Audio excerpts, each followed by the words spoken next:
Find the condition which must be satisfied by the coefficients of the polynomial fx is equals to x cube minus px square plus qx minus r when the sum of its two zeros is 0। यानी हमें एक polynomial दिया गया है, एक बहुपद दिया गया है और हमें एक कंडीशन पता करनी है। किस बात की कंडीशन? कि भाई ताकि इसके जो जीरोस हैं तो उन जीरोस में से दो जीरोस का जो सम है वो 0 हो। ठीक है, अर्थात देखो भाई ये क्यूबिक पॉलिनोमियल है तो सीधी सी बात है कि इसके 3 जीरोस होंगे।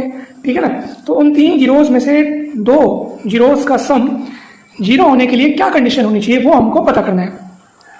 तो चलिए, let alpha beta gamma be the zeros of the polynomial F x. ठीक है, क्यूबिक पॉलिनोमियल है तो इसके 3 जीरोस होने चाहिए। तो मान लीजिए कि वो तीनों जीरोस कौन कौन है? Alpha beta gamma. और प्रश्न अनुसार किन्हीं 2 जीरोस का सम जो है वो 0 होना चाहिए। तो मान लीजिए इन तीनों में से किन्हीं भी 2 को आप ले लो। मान लो मैंने अल्फा और बीटा को लेकर के इनका योग को मैंने क्या मान लिया? 0 मान लिया। क्यों माना? क्योंकि प्रश्न में ऐसा कहा गया है कि भैया इनके जो जीरोस हैं तो तीनों जीरोस में से its 2 zeros, the sum of its 2 zeros is 0। तीनों जीरोस में से 2 जीरोस का सम 0 है। तो मान लीजिए कि वो दोनों जीरोस जिनका सम 0 है वो दोनों जीरोस कौन कौन है? अल्फा और बीटा।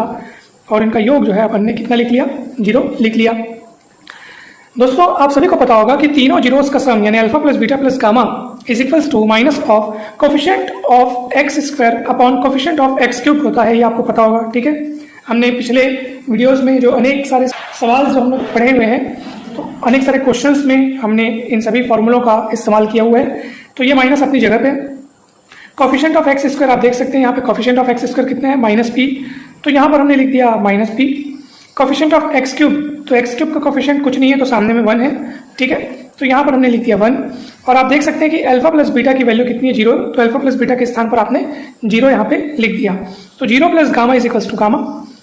और ये माइनस पी अपॉन 1 यानी माइनस पी और माइनस माइनस प्लस पी। तो गामा इक्वल कितना मिल गया हमको? पी मिल गया। अब गामा कौन है? तो गामा इस पॉलिनोमियल का एक 0 है। ठीक है, हमने यहाँ पे 3 जीरोस माने हैं। इस पॉलिनोमियल के 3 जीरोस कौन कौन है? Alpha beta gamma. ठीक, तो भैया हमने यहाँ पे लिखा है कि since gamma is a 0 of the polynomial F x.